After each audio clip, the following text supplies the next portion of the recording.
A former Super Bowl star is in the middle of a controversial battle over same-sex marriage in New York. The state Senate could vote today on that bill, while former New York Giants star David Tyree shocked some fans with this. If they pass this gay marriage bill, I guess you could say my peace is in God's sovereignty. But what I know will happen if this does come forth is this will be the beginning of our country sliding toward, it's a strong word, but anarchy. David Tyree on the phone with me now. David Tyree, it is a strong word. And tell me what you mean by anarchy. Oh, definitely. I have no problem. My definition, at least when I'm using anarchy, is in the sense of morality. And,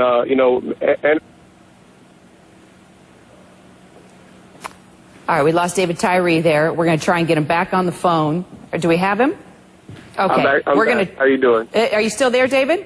I'm back. Sorry about that. Okay, gotcha. I was asking you, lead to anarchy, same-sex marriage leading to anarchy. What exactly do you mean by that? Yeah, I'm saying that in the sense of, basically morality. If there's no basis of, a moral fiber in the community, and we continue to slip away from that, I believe that will essentially lead to lawlessness. Now, does that mean that, there will be riots running around? I don't think that's not necessarily what I'm referring to.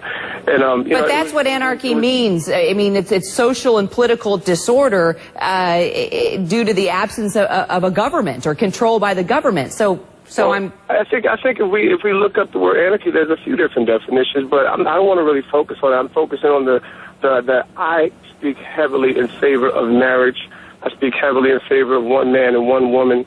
As far as a nuclear family, that's the ideal. That was the way a family was intended to be shaped and molded, and marriage is the backbone of society. I don't think anyone would disagree with that. Where is the evidence, though, that gay marriage has any negative impact on other marriages or the sanctity of marriage or culture or children? Where's your evidence?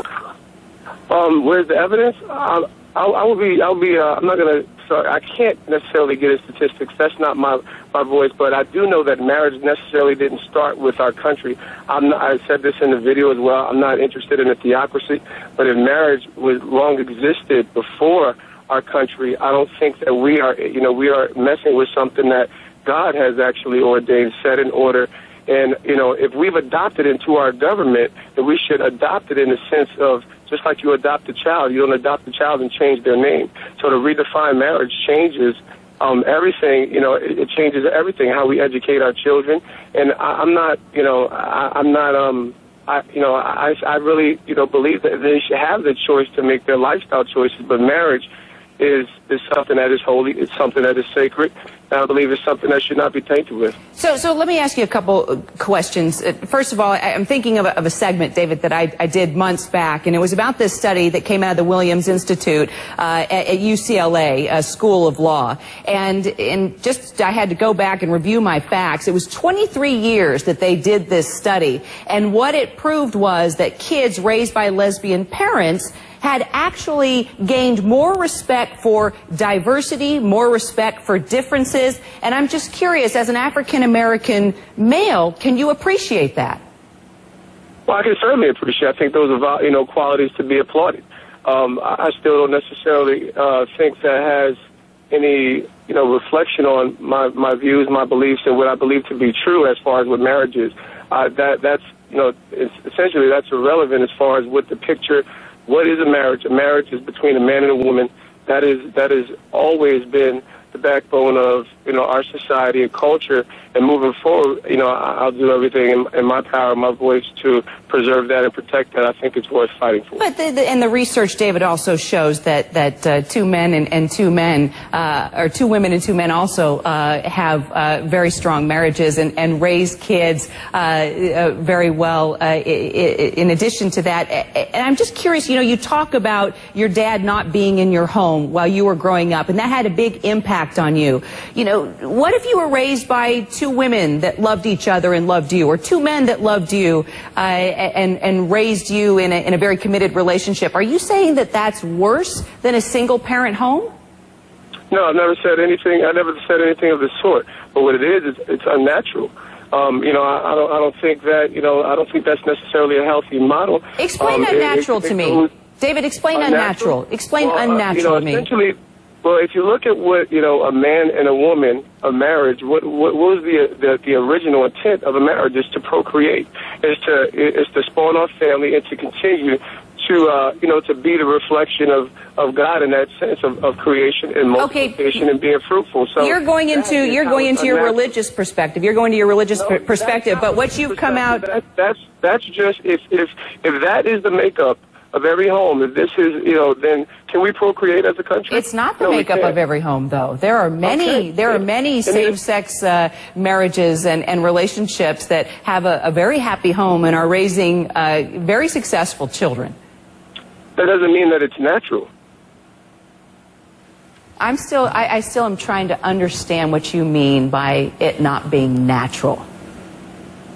I don't understand what's difficult. A man and a woman are actually, you know, come together to procreate. A man and a man will never procreate. So, you know, can they actually have values and sense of raising children? Most certainly. What about infertile couples? Infertile couples have children all the time. Is that unnatural? How is that? That actually has no bearing.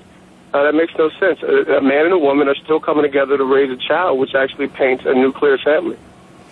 There are women and women come together and raise a family as well, and a man come together and raise a family as well. I understand your views.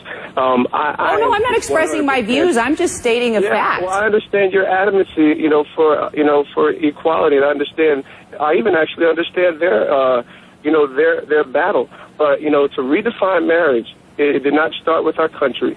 It has always been throughout ages between a man and a woman, and that is the central theme. I believe that a man and a woman, you know, raising a child has the best chances.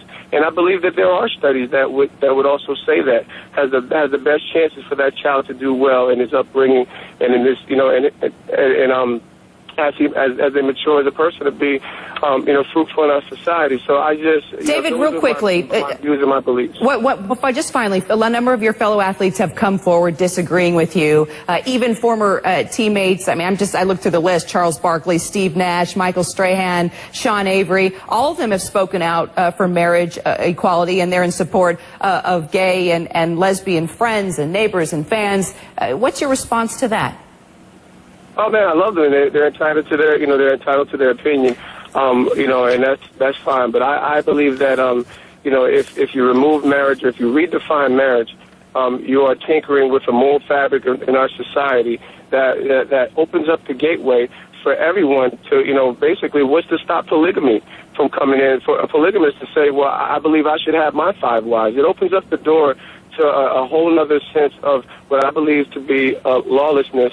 And so, you know, so yes, was a very strong word, but essentially that's what, you know, it leads to. It's not about having a riot or, you know, but I do believe that is social disorder when we are actually redefining the family. David Tyree with his opinion as the vote could come down today on the same-sex marriage bill in New York. We'll be following that story, of course. David Tyree, thanks for calling in. Thank you.